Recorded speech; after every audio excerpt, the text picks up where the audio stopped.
महाराज फल जो मिला ना, तो महाराज पंडित जी बड़े प्रसन्न हुए, आए और अपनी पत्नी को आवाज़ लगाते हैं बाहर से। अब आत्मदेव जी महाराज की पत्नी ऐसी कि जब तक पति देव घर पे है तब तक तो बड़ी सुशील, बड़ी शांत, कि हमसे ज़्यादा संस्कारवान भारत में कोई दूसरी नहीं।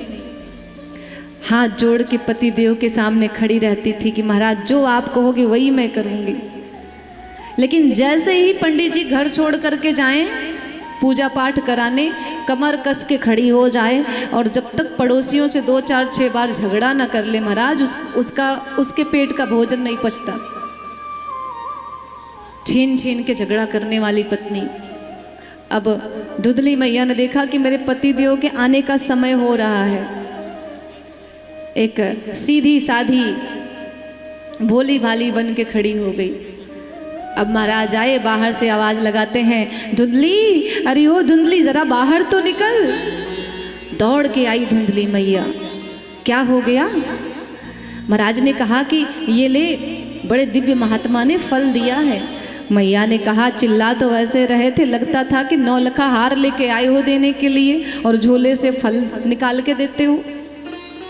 आत्मदेव जी महाराज ने कहा, ये कोई साधारण फल नहीं है, तुझे पता है जब इसको पाएगी तो हमारे घर में भी बालक होगा, आशीर्वाद दिया है। एवं कुतर्क योगेन तत्फलम न भक्षितम।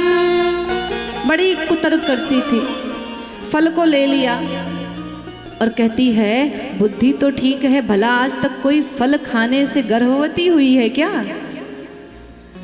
बड़ा समझाए पंडित जी, अरे संत का आशीर्वाद है, संतों का श्राप और आशीर्वाद दोनों ही फलीभूत होता है, शंका नहीं करनी चाहिए। अब लेके आई फल, सोचती है खाऊं कि ना खाऊं, खाऊं कि ना खाऊं। यदि मैंने इसको खा लिया, मैं गर्भ से हो गई तो मेरा पेट बढ़ जाएगा। जो मैं 2 थाली रोज भोजन करती हूँ दिन भर में 10 बार, वो भोजन कम हो जाएगा मेरा। मेरे घर का काम कौन करेगा?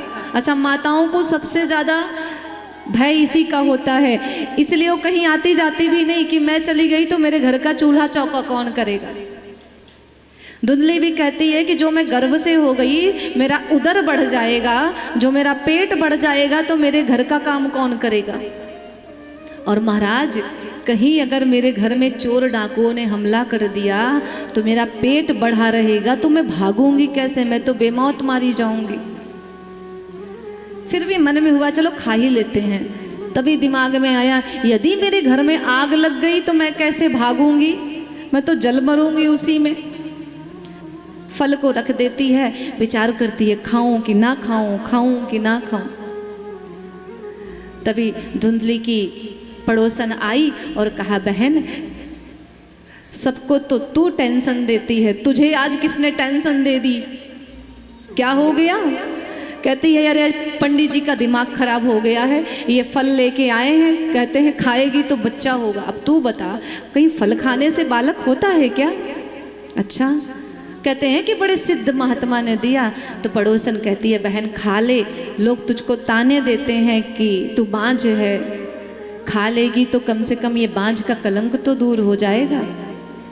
तो कहती है, बहन खाऊं कि ना खाऊं, मेरे घर में इतने सारे काम कौन करेगा, मैं गर्भ से हो जाऊंगी तो पड़ोसन ने कहा कि काम कर, इस फल को तू पाले, जब गर्भ से हो जाएगी 2-4 महीने बीत जाएगा तो अपनी ननंद को बुला लेना, वो तेरे घर का पूरा काम करेगी जब तक तुझे संतान नहीं हो जाएगी।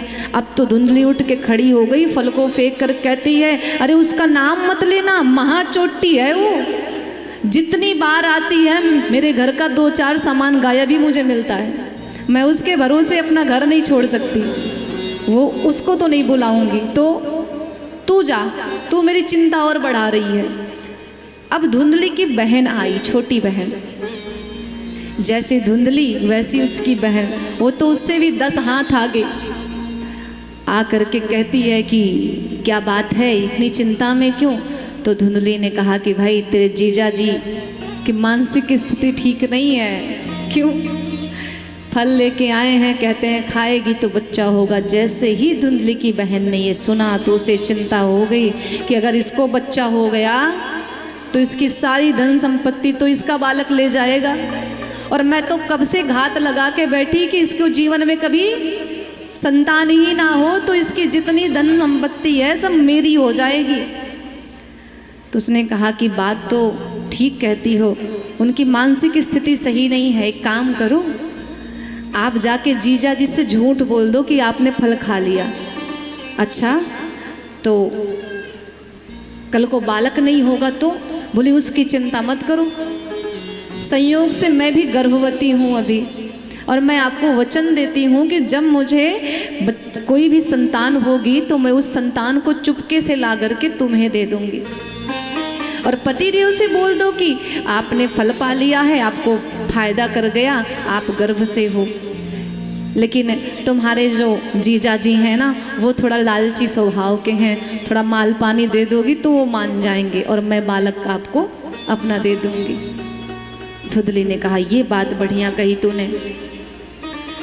आज धुंधली नाना प्रकार के कुतर्कों को करती हुई उस दिव्य फल को कहती है कि इसका मैं क्या करूं।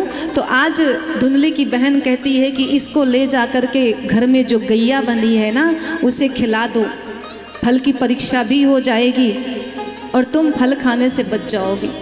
धुंधली ले जा कर के गौ माता को फल खिलाती है।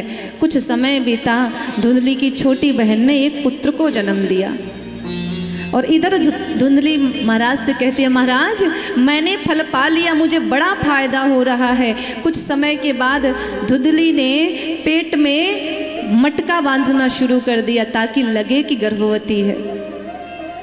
और एक दिन महाराज को खबर मिलती है कि महाराज धुंधली ने एक पुत्र को जन्म दिया। अरे आज आत्मदेव जी महाराज तो लगे नाचने कि मेरे घर में भी पुत्र हो गया। लेके आई, और ठीक आज के 3 माह के बाद गौ माता ने भी एक पुत्र को जन्म दिया, जिसका पूरा शरीर मनुष्य का और कान गाय के थे। धीरे धीरे समय बीता, बालक थोड़े बड़े हुए तो आत्मदेव जी महाराज ने कहा कि दोनों बच्चों का नामकरण हो जाना चाहिए। अब दोनों बच्चों को बैठा करके पहले गौ माता के पुत्र का नाम रखते हैं कि पूरा शरीर मनुष्य का है और कान गाय के हैं, तो इनका नाम होगा गोकर्ण। बोलिए गोकर्ण भगवान की। दूसरे पुत्र का नामकरण संस्कार करने जा रहे थे, धुंधली दौड़ के आई, बालक को छीन करके गोद में ले लिया और कहती है महाराज 9 महीने मैंने इसे अपने गर्भ में रखा है, तो नाम मैं ही रखूंगी अपने पुत्र का। बोले ठीक है रख ले। धुंधली कहती है कि मेरा नाम धुंधली, तो मेरे पुत्र का नाम धुंधकारी होगा। ये नाम सुनने में ही जरा सा ठीक है। कहते हैं कि नाम का प्रभाव हमारे जीवन में बड़ा पड़ता है, इसलिए नाम बहुत सोच समझ के रखना चाहिए। और आज के समय में तो महाराज इसकी होड़ लगी रहती है कि बच्चा गर्भ में ही है तभी से उसका नाम सोचना शुरू। बुआ जी कुछ और सोच रही हैं, दादी कुछ और सोच रही हैं, माता जी की अलग ही खिचड़ी पक रही है। अच्छा, सबसे बड़ी बात कि नाम भी ऐसा हो कि हमारे अगल बगल के 2, 4, 6 गाँव में ये नाम किसी का ना हो, तो यूनिक नाम के चक्कर में कुछ भी नाम रखने लगते हैं। चिंटू, पिंटू, सिंटू कुछ भी रख दिए। अच्छा, आप जरा सोचो चिंटू नाम की प्रायवाची क्या होगी? कोई अर्थ आपको समझ में आ रहा है? हम ऐसे ही नाम रखते हैं, और नाम का बड़ा प्रभाव जीवन में। धुंधकारी नाम रखा धुंधली ने। दोनों बालक बड़े होने लगे। कहते हैं कि बालकों को संस्कार देना माता और पिता का कर्तव्य होता है। जीवन के प्रथम गुरु माता पिता ही होते हैं। बालक जीवन में क्या करेगा ये आप पे निर्भर है, आप उसे कैसा संस्कार दे रहे हो। यदि बालक आपका बचपन से गाली दे रहा है, अपशब्द बोल रहा है, और आपने उसे मना नहीं किया, तो आगे चल कर के वही अपशब्द आपको भी बोलेगा, वो तब आपको बुरा लगेगा। ध्यान रखिएगा। छोटा सा बालक होता है ना, तोतली भाषा में जब वो दूसरों को कुछ अपशब्द कहता है तो हम बड़ा ताली बजा के हंसते हैं, देखो तो सही कितना बढ़िया बोल रहा है। छोटा सा बालक किसी को जा कर के थप्पड़ मार दे तो बड़ी मज़ा आती है, कितना बढ़िया नटखट बालक है ये, जा कर के थप्पड़ मार दिया। और यही हमारी गलती हो जाती है, हम उसे तब नहीं मना करते, और वही बालक जब धीरे धीरे बड़ा होता है ना महाराज, तो आदत नहीं बदलती। वो बालक छोटा था, थप्पड़ मार रहा था, अपशब्द बोल रहा था, तब तो हमें अच्छा लग रहा था, लेकिन आज उसकी तोतली भाषा अब ठीक हो चुकी है। अब बड़े होकर के जब वो गाली देगा किसी को तो कैसा लगेगा आपको? आपको शर्म आएगी कि मेरा बच्चा ये कैसा व्यवहार कर रहा है। और आपको बताएं, कभी भी अपने बच्चों को गलत संस्कार तो देना ही नहीं चाहिए। याद रखिएगा, कभी भी अपने बच्चों को ये नहीं सिखाना चाहिए कि पड़ोसी को जाके परेशान करो, क्योंकि आज तो आप सिखा रहे हो, कल को वो बच्चा आपको भी परेशान करेगा, फिर आपको कष्ट होगा कि मैंने ये क्या कर दिया। महाराज, दोनों बच्चे बड़े होने लगे, दोनों बच्चों ने नाम कमाया संसार में, जगत में दोनों बालकों ने नाम कमाया। कैसे? गोकर्णः पंडितो ज्ञानी,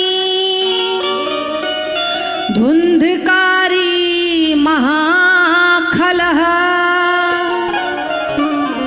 गोकर्ण जी महाराज तो बड़े विद्वान निकले, क्योंकि वो संत के प्रसाद हैं, महात्मा जी के प्रसाद स्वरूप प्राप्त हुए हैं। लेकिन धुंधकारी महाखलः, धुंधकारी के जैसा खल संसार में आज तक हुआ ही नहीं। इतिहास का सबसे नालायक पुत्र है धुंधकारी महाखलः। अब धुंधकारी जब छोटा था ना, तभी से घर में शिकायतें आनी शुरू हो गई। किसी के बच्चे को धक्का दे देता है, किसी को थप्पड़ मार देता है, चोरी करने लगा, झूठ बोलने लगा। तो माता ने दुलार दुलार में उसको ध्यान नहीं दिया। हम भी यही करते हैं, बच्चों से इतना प्रेम करने लगते हैं महाराज कि बच्चे की गलतियां हमें दिखाई नहीं देती। और आपको बताऊं, जब बालक आपका एक लौता हो, चाहे बेटा हो चाहे बेटी हो, तब आपको ध्यान देने की आवश्यकता ज़्यादा होती है।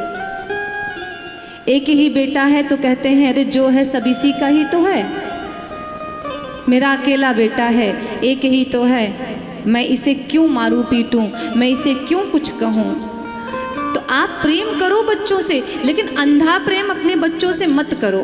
धुंधकारी महान खल हो गया महाराज, ऐसा कोई गलत कर्म नहीं बचा जो धुंधकारी ना करता हो। आप लोग भी सौगंध लीजिए, संकल्प लीजिए कि अपने बच्चे को, चाहे आपका बालक कितना ही आपको प्यारा क्यों ना हो, लेकिन उसे संस्कार विहीन जीवन नहीं देंगे आप।